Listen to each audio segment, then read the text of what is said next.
Assalamualaikum warahmatullahi wabarakatuh.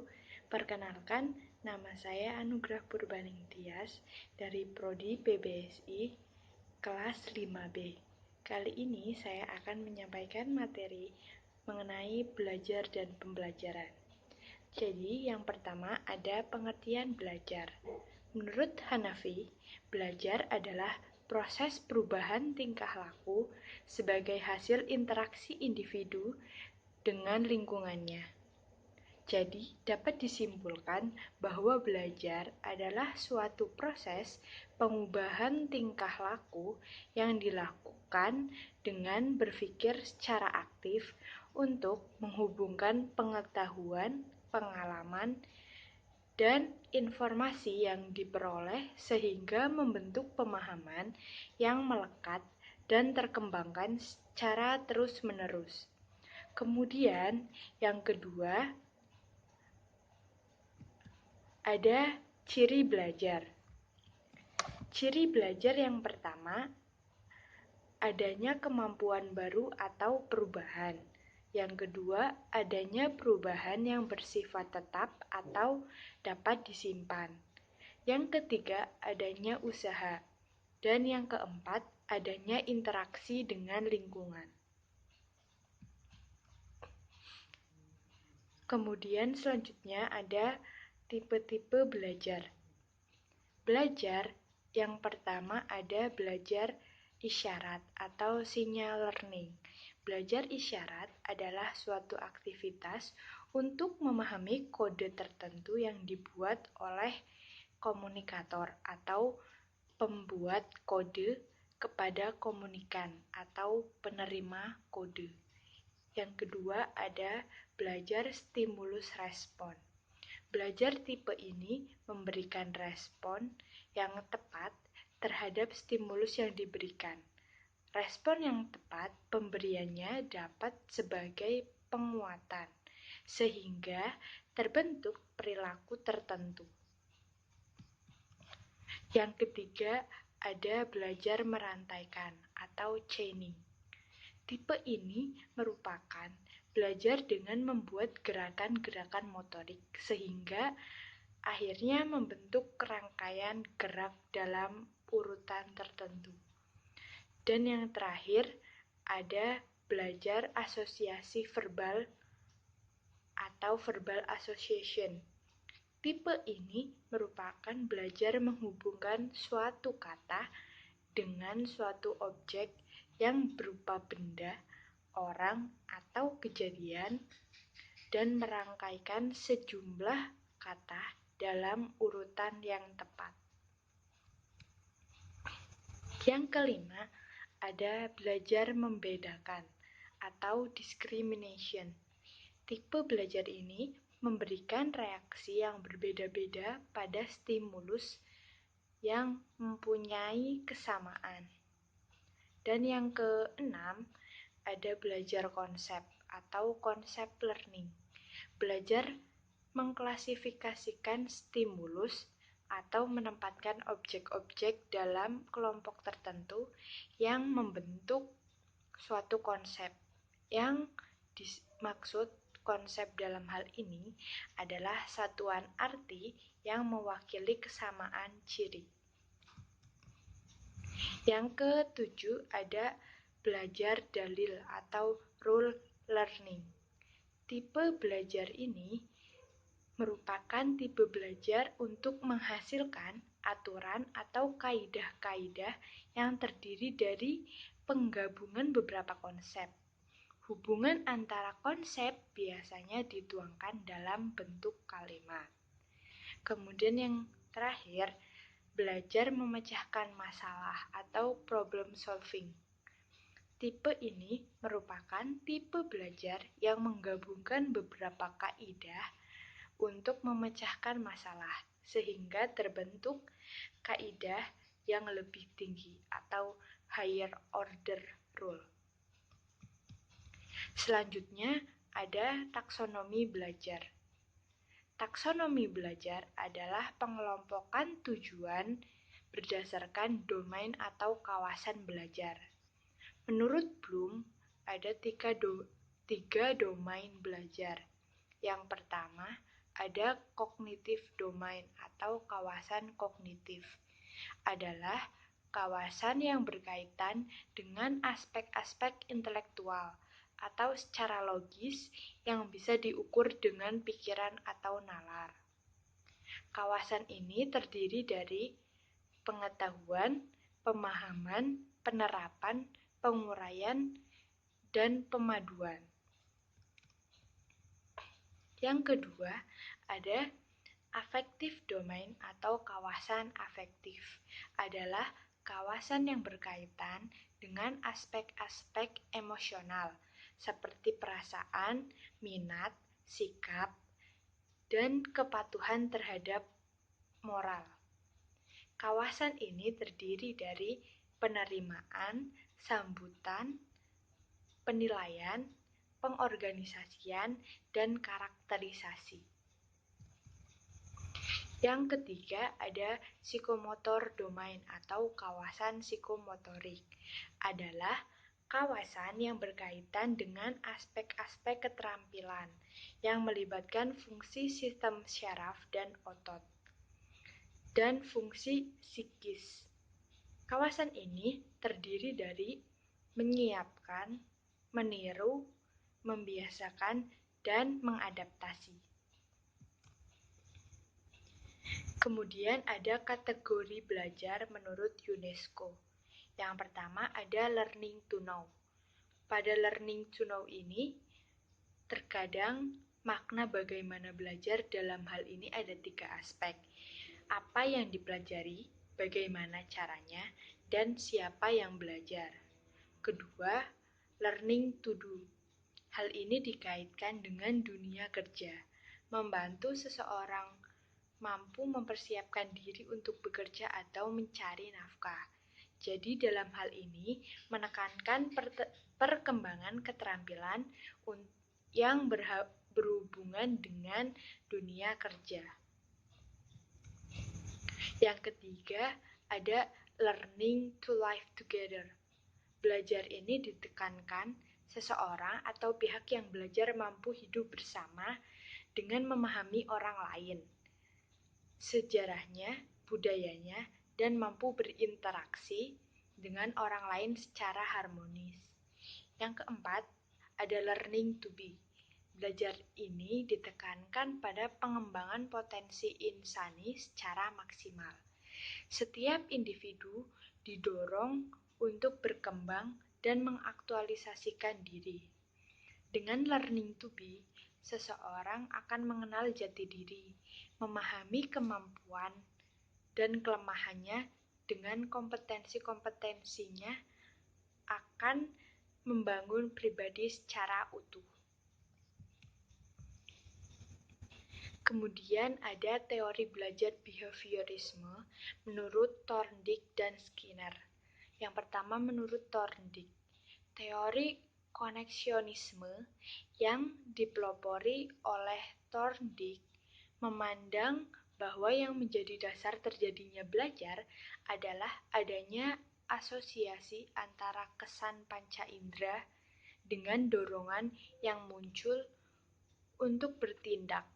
Ini artinya, teori behaviorisme yang dikenal dengan nama contemporary behaviors ini memandang bahwa belajar akan terjadi pada diri anak jika anak mempunyai ketertarikan terhadap masalah yang dihadapi.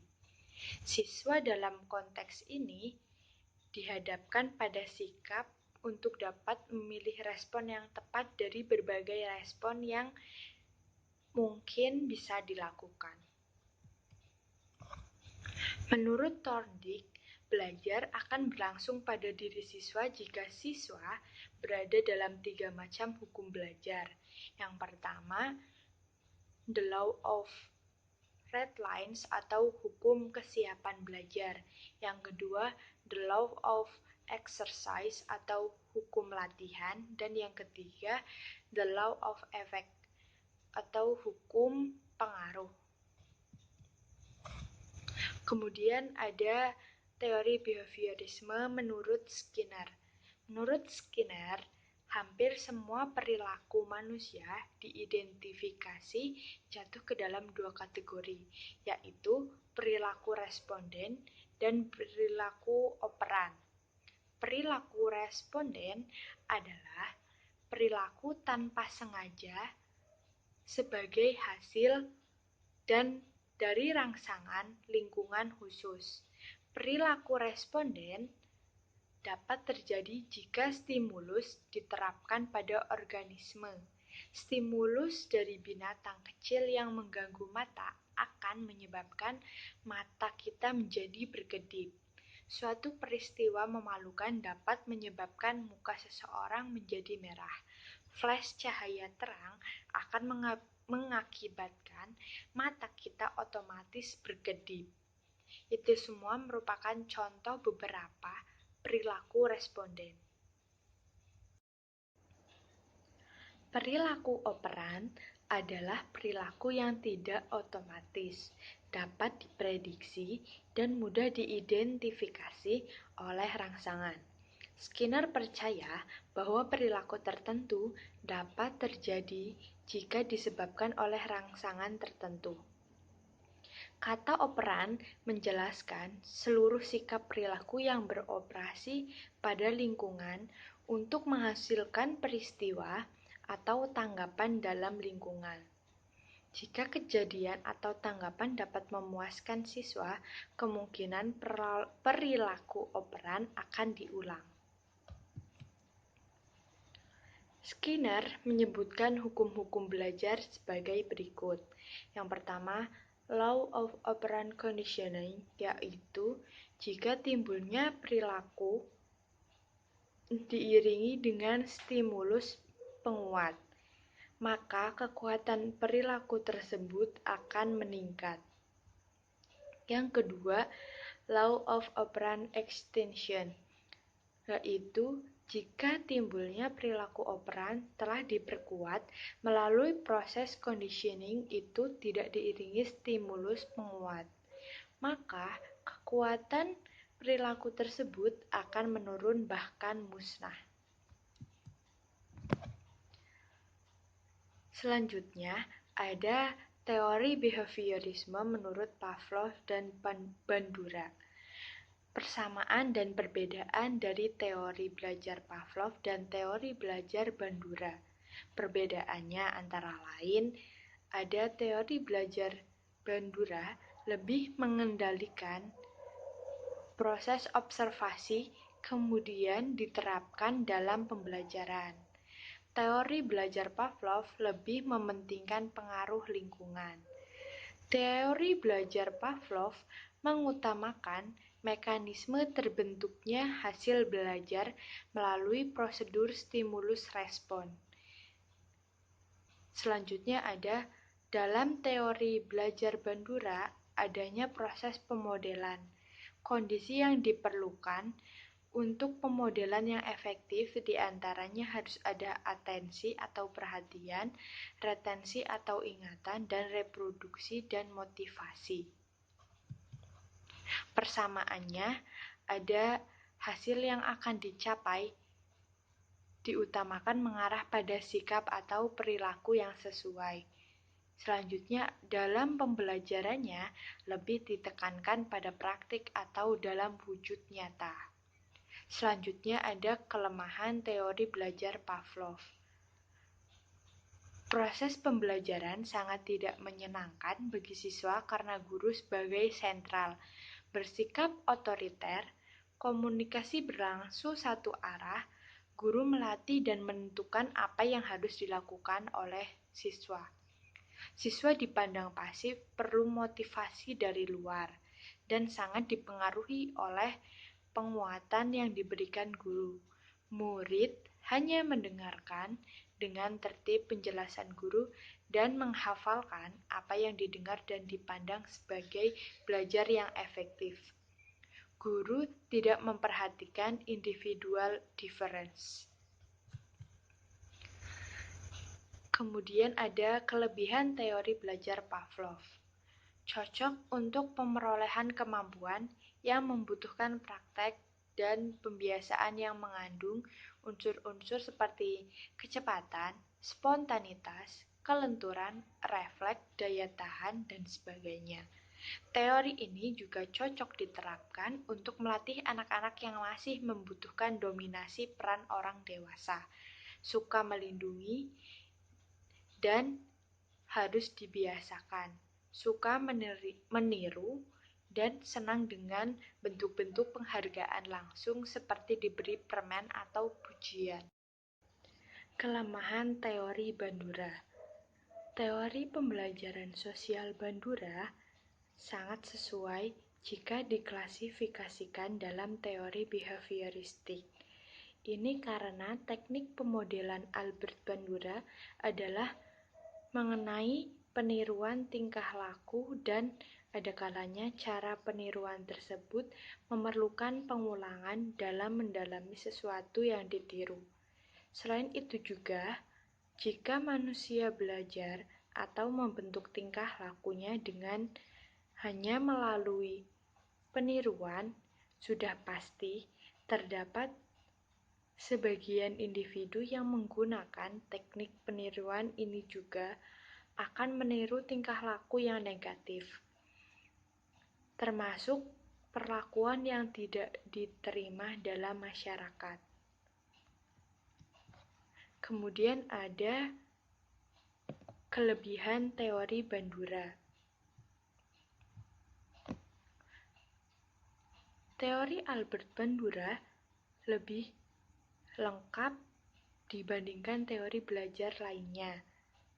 Karena itu menekankan bahwa lingkungan dan perilaku seseorang dihubungkan melalui sistem kognitif orang tersebut. Bandura memandang tingkah laku manusia bukan semata-mata refleks atas stimulus, melainkan juga akibat reaksi yang timbul akibat interaksi antara lingkungan dengan kognitif manusia itu sendiri. Pendekatan teori belajar sosial lebih ditekankan pada perlunya conditioning atau pembiasaan merespon dan imitation atau peniruan. Selain itu, pendekatan belajar sosial menekankan pentingnya penelitian empiris dalam mempelajari perkembangan anak-anak. Penelitian ini berfokus pada proses yang menjelaskan perkembangan anak-anak, faktor sosial, dan kognitif. Sekian pemaparan materi dari saya. Mohon maaf apabila ada kesalahan. Wassalamualaikum warahmatullahi wabarakatuh.